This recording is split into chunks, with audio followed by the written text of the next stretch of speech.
ನಿನ್ನೆಯಿಂದಲೂ ಕೂಡ ಏನೇನು ಬೆಳವಣಿಗೆಗಳು ಆಗ್ತಾ ಇದೆ ಅನ್ನೋದನ್ನ ಗಮನಿಸ್ತಾ ಇದ್ದೀವಿ. ಕಾಂಗ್ರೆಸ್ನ ಪಟ್ಟದ ಪಗಡೆ ಆಟಕ್ಕೆ ಇನ್ನೇನು ಕೆಲ ಗಂಟೆಗಳಲ್ಲೇ ತೆರೆ ಬೀಳುತ್ತಾ ಅನ್ನೋ ಕುತೂಹಲ ಇದೆ. ಈ ನಡುವೆ ರಾಹುಲ್ ಗಾಂಧಿ ಮತ್ತು ಸಿದ್ದರಾಮಯ್ಯನವರ ಪ್ರತ್ಯೇಕ ಸಭೆಯ ಕುರಿತು ಎಕ್ಸ್ಕ್ಲೂಸಿವ್ ಸ್ಟೋರಿಯೊಂದು ಟಿವಿ9ಗೆ ಲಭ್ಯವಾಗಿದೆ. ಒಂದೇ ಮಾತಿಗೆ ರಾಜೀನಾಮೆಯನ್ನ ಕೊಡಿ ಅಂತ ರಾಹುಲ್ ಗಾಂಧಿಯವರು ಕೇಳಿದ್ದಾರೆ ಅನ್ನೋದು ಗೊತ್ತಾಗ್ತಾ ಇದೆ. ರಾಹುಲ್ ಗಾಂಧಿಯವರ ಮಾತು ಕೇಳಿ ಸಿದ್ದರಾಮಯ್ಯ ಫುಲ್ ಶಾಕ್ ಅಂತೆ. ಟಿವಿ9ನಲ್ಲಿ ಡೆಲ್ಲಿ ಸಭೆಯ ಎಕ್ಸ್ಕ್ಲೂಸಿವ್ ಇನ್ಸೈಡ್ ಸ್ಟೋರಿ. ಮುಖತಃ ರಾಹುಲ್ ಗಾಂಧಿಯವರ ಜೊತೆಗೆ ಮಾತುಕತೆಗೆ ಕೂತ್ಕೊಂಡಂತಹ ಸಂದರ್ಭದಲ್ಲಿ ರಾಹುಲ್ ಗಾಂಧಿಯವರು ಒಂದೇ ಮಾತು ಹೇಳಿದ್ರು, ರಾಜೀನಾಮೆಯನ್ನ ಕೊಡಿ. ಯಾವುದೇ ರೀತಿಯ ಡೌಟ್ ಇರಲಿಲ್ಲ, ಅವ್ರ ಮಾತುಗಳಲ್ಲಿ ಅನುಮಾನ ಇರಲಿಲ್ಲ. ರಾಜೀನಾಮೆಯನ್ನ ಕೊಟ್ಬಿಡಿ ಅಂತ ಹೇಳಿ ರಾಹುಲ್ ಗಾಂಧಿಯವರು ಕೇಳ್ತಾ ಇದ್ದ ಹಾಗೆ ಸಿದ್ದರಾಮಯ್ಯ ಫುಲ್ ಶಾಕ್ ಆಗಿದ್ದಾರಂತೆ. ಕಾರಣ ಇಷ್ಟೇ, ರಾಹುಲ್ ಗಾಂಧಿಯವರ ಸಪೋರ್ಟ್ ತಮಗೆ ಯಾವಾಗಲೂ ಇರುತ್ತೆ ಅನ್ನೋದು ಸಿದ್ದರಾಮಯ್ಯನವರ ಅಪಾರ ನಂಬಿಕೆ, ಬಲವಾದ ನಂಬಿಕೆ. ಹೌದು, ಖಂಡಿತ ಇದೆ. ಆದರೆ ಕೊಟ್ಟ ಮಾತಿದೆಯಲ್ಲ, ಆ ಕೊಟ್ಟ ಮಾತನ್ನು ತಪ್ಪಿ ನಡಿಬಾರ್ದಲ್ಲ. ಕೊಟ್ಟ ಮಾತಿಗೆ ಕಟ್ಟು ಬೀಳಬೇಕು. ಅದೇ ಕಾರಣಕ್ಕೋಸ್ಕರ ನೀವು ಮಾತು ಕೊಟ್ಟಿದ್ದೀರಿ, ಆ ಮಾತಿನ ಪ್ರಕಾರ ನೀವೀಗ ರಾಜೀನಾಮೆಯನ್ನು ಕೊಡಬೇಕು, ಅಧಿಕಾರವನ್ನು ಹಸ್ತಾಂತರ ಮಾಡಲೇಬೇಕು. ಬೇರೆ ಆಪ್ಷನ್ ನಿಮ್ಮ ಮುಂದೆ ಇಲ್ಲ. 2.5 ವರ್ಷ ಅಂತ ಹೇಳಿ ಒಪ್ಪಂದ ಆಗಿತ್ತಲ್ಲ, 6 ವರ್ಷ ಆಲ್ರೆಡಿ ಎಕ್ಸ್ಟ್ರಾ ಆಗಿದೆ. ಮತ್ತೆ ಕಾರಣಗಳನ್ನು ಕೊಟ್ಕೊಂಡು ಮುಂದೂಡಿಕೆ ಮಾಡಿಕೊಂಡು ಹೋಗೋದಕ್ಕಾಗೋದಿಲ್ಲ.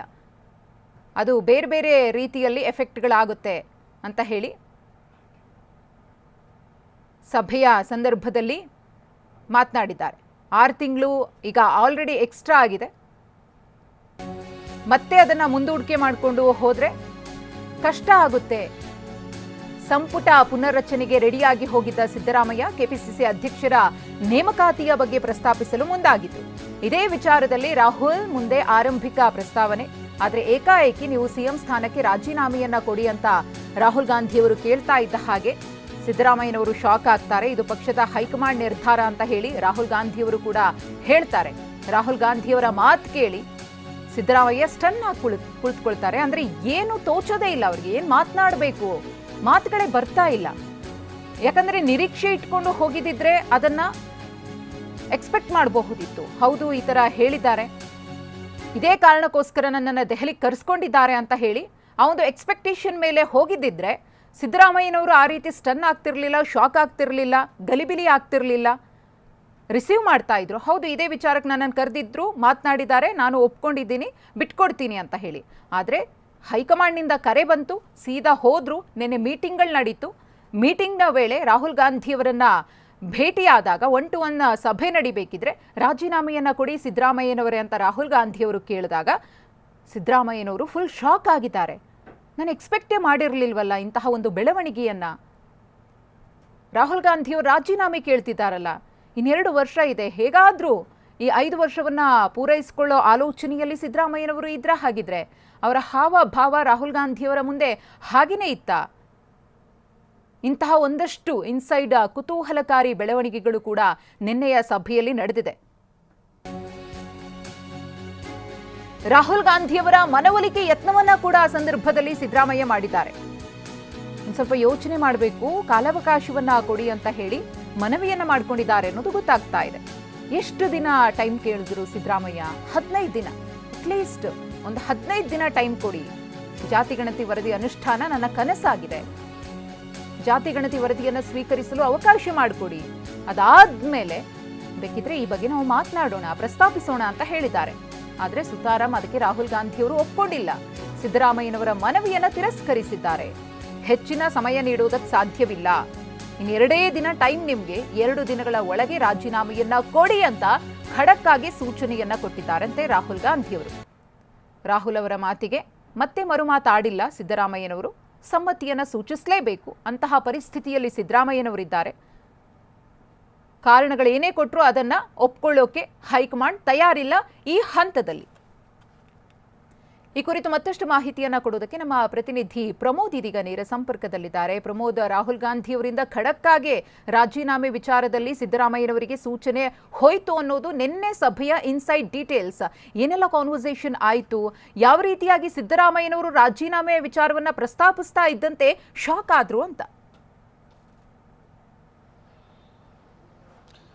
ಮತ್ತು ಬಹುಶಃ ಮುಖ್ಯಮಂತ್ರಿಗಳು ಈ ಒಂದು ನಿರ್ಧಾರಕ್ಕೆ ಅಥವಾ ಈ ಒಂದು ಮಾತಿಗೆ ಅವರು ರೆಡಿ ಆಗಿಲ್ಲ. ಬಹುಶಃ ಅವರ ಲೆಕ್ಕಾಚಾರದಲ್ಲಿ ಈಗಾಗಲೇ ಸಂಪುಟ ಪುನರ್ರಚನೆಗೆ ಅವಕಾಶ ಸಿಗತ್ತೆ. ಜೊತೆಗೆ KPCC ಅಧ್ಯಕ್ಷ ಸ್ಥಾನ ಬದಲಾವಣೆಗೂ ಕೂಡ ಅಥವಾ ಸಿದ್ದರಾಮಯ್ಯನವರು ಎಲ್ಲ ಪ್ಲಾನ್ ಮಾಡಿ ರೆಡಿ ಮಾಡ್ಕೊಂಡ್ಬಂದಿದ್ರು. ಅದನ್ನು ಪ್ರಸ್ತಾವನೆ ಮಾಡೋದಕ್ಕೆ ಕೂಡ ಎಲ್ಲ ಸಿದ್ಧತೆ ಆಗಿತ್ತು. ಒಂದು ಹಂತಕ್ಕೆ ಸಂಪುಟ ಪುನರ್ರಚನೆ ವಿಚಾರವಾಗಿ ಪ್ರಪೋಸಲ್ ಇಡ್ತಾರೆ ಅಂತ ಹೇಳಲಾಗಿತ್ತು. ಆದರೆ ಅದು ಯಾವಾಗ ರಾಹುಲ್ ಗಾಂಧಿಯವರು ನೀವು ರಾಜೀನಾಮೆ ಕೊಡಬೇಕು ಅನ್ನುವಂಥ ಪದವನ್ನು ಉಪಯೋಗಿಸಿದ್ರು ಅಥವಾ ನೀವು ರಿಸೈನ್ ಮಾಡಬೇಕು ಅನ್ನುವಂಥ ಸೂಚನೆ ಕೊಟ್ಟರು, ಆಗ ಮುಖ್ಯಮಂತ್ರಿ ಸಿದ್ದರಾಮಯ್ಯವರು ಕ್ಷಣಕ್ಕೆ ಅವಕ್ಕಾಗಿದ್ದಾರೆ, ತುಂಬ ಶಾಕ್ಗೆ ಒಳಗಾಗಿದ್ದಾರೆ. ಅಂದರೆ ಇದನ್ನು ನಿರೀಕ್ಷಣೆ ಮಾಡಿರಲಿಲ್ಲ. ಅವ್ರು ಅಂದ್ಕೊಂಡಿರ್ತಾರೆ ಸಂಪೂರ್ಣವಾಗಿ ನನ್ನ ಬೆಂಬಲಕ್ಕೆ ರಾಹುಲ್ ಗಾಂಧಿ ಇದ್ದಾರೆ ಅನ್ನುವಂಥ ನಿರೀಕ್ಷೆ ಮೊದಲಿಂದಲೂ ಕೂಡ ಇತ್ತು. ಅದೇ ವಿಶ್ವಾಸ ಮುಖ್ಯಮಂತ್ರಿಗಳಿಗೂ ಗೊತ್ತಾಯಿತು. ಹಿಂದೆ 3 ತಿಂಗಳ ಹಿಂದೆ ಸರಿಸುಮಾರು ಇದೇ ರೀತಿಯಂಥ ಬೆಂಬಲವನ್ನು ಹೈಕಮಾಂಡ್ನಿಂದ ಕೂಡ ನಿರೀಕ್ಷೆ ಮಾಡಿದರು. ಹೈಕಮಾಂಡ್ ಕೂಡ ಅವರಿಗೆ ಮುಂದುವರಿಕೆ ಬಗ್ಗೆ ಒಂದು ಸಿಗ್ನಲನ್ನು ಕೊಟ್ಟಿತ್ತು ಅನ್ನುವಂಥ ಮಾತುಗಳು ದಟ್ಟವಾಗಿ ಹರಿದಾಡ್ತಾ ಇದ್ವು.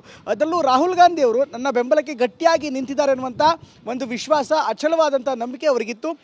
ಈ ಒಂದು ಕಾರಣಕ್ಕೋಸ್ಕರ ಮುಖ್ಯಮಂತ್ರಿಯವರು ಮೊದಲಿಂದಲೂ ಕೂಡ ರಾಹುಲ್ ಗಾಂಧಿ ಅವರು ಹೇಳಿದ್ರೆ ನಾನು ಅಧಿಕಾರವನ್ನು ಬಿಡ್ತೀನಿ, ರಾಹುಲ್ ಗಾಂಧಿ ಅವರು ಏನು ಹೇಳ್ತಾರೋ ಅದೇ ಫೈನಲ್ ಅನ್ನುವಂಥ ಮಾತನ್ನು ಹೇಳ್ತಾ ಇದ್ರು. ಹೀಗಾಗಿ ರಾಹುಲ್ ಗಾಂಧಿ ಅಂತಲೇ ಬೊಟ್ಟು ತೋರಿಸ್ತಾ ಇದ್ರು. ಅದ್ಯಾವಾಗ ರಾಹುಲ್ ಗಾಂಧಿ ಅವರು ನೀವು ರಾಜೀನಾಮೆ ಕೊಡಿ ಅಂತ ಹೇಳಿದ್ರು, ಆ ಕ್ಷಣಕ್ಕೆ ಅವರು ಅವಕ್ಕಾಗಿದ್ದಾರೆ. ಇದನ್ನು ನಿರೀಕ್ಷಣೆ ಮಾಡಿರಲಿಲ್ಲ.